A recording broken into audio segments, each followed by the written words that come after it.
কর্ণ চ্যাটার্জির এনজিওর অ্যাটেন্ডেন্স খাতায় তটিনী গাঙ্গুলির নাম দেখতে পায়। কর্ণ চ্যাটার্জি তখন গার্ডটাকে জিজ্ঞেস করে, আপনি শিওর তো সবাই এখানে এসে এই অ্যাটেন্ডেন্স শিটে সই করতো? কর্ণ চ্যাটার্জি তখন বলে, আমি এতটাই বোকা, জানতাম না তটিনী গাঙ্গুলি আমার এনজিওতেই ছিল, যে এনজিও নিয়ে স্পেশাল ব্রাঞ্চ পুলিশ সবাই তদন্ত করছে। এটাও দেখা যায় যে অ্যাটেন্ডেন্স খাতায় মার্চ মাসের পর থেকে তটিনী আর সেখানে যাওয়া আসা করতো না। আর বলে যে গঙ্গায় যে মার্চ মাসে স্পেশাল ব্রাঞ্চ রেড করেছিল সেখানে কি তাহলে তটিনী গাঙ্গুলি ছিল? কর্ণ চ্যাটার্জি তখন রাত্রে তটিনীকে ফোন করে, আবার কেটেও দেয় আর বলে, না না এখন ফোন করবো না, বোকামি হবে। পরশুরাম তটিনীকে বলে, কে ফোন করেছে? তটিনী বলে, কর্ণ চ্যাটার্জি। তখন পরশুরাম বলে, দরকার নেই ফোন ব্যাক করার।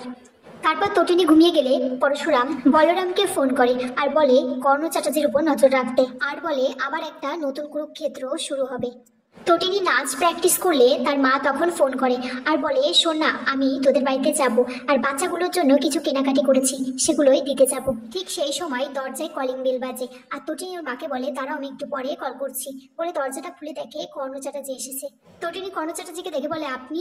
কর্ণ চ্যাটার্জি বলে, হ্যাঁ, তোমাদের ওই কমপ্লেক্সের গেটের সামনে অপেক্ষা করছিলাম। শিবপ্রসাদ দেখলাম বাজারে গেল বগলের ছাতা আর ব্যাগ নিয়ে, তখন ভাবলাম এটাই উপযুক্ত সময় তোমার সাথে কথা বলার। তটিনী বুঝছে, আপনি একটু চোরের মতো এলেন কেন? কর্ণ চ্যাটার্জি তটিনীকে এনজিওর অ্যাটেন্ডেন্স শিটের খাতাটা দেখিয়ে বলে, এখানে তোমার সই, তার মানে তুমি আমার এনজিওতে যুক্ত ছিলে। আর যেদিন মেয়েগুলির হাতে অস্ত্র দিয়ে শহরে চালান করা হয় গঙ্গার ঘাট দিয়ে, সেখানেও তুমি ছিলে। কর্ণ চ্যাটার্জি তখন বলে, আমি ফাঁসলে তুমিও ফাঁসবে, স্পেশাল ব্রাঞ্চের লোক অলরেডি তোমার নাম জেনে গেছে। পরশুরাম তখন সেখানে চলে আসে আর কর্ণ চ্যাটার্জিকে বলে, আপনি এখানে কেন?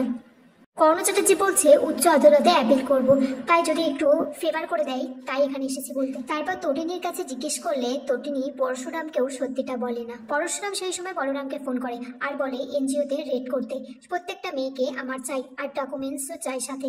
এদিকে তটিনীর মা লাট্টু পিকোর জন্য পুজো জামা কাপড় নিয়ে এসেছে। তটিনীর মা লাট্টু পিকোর জন্য সোনার চেন আর ব্রেসলেট নিয়ে এসেছে।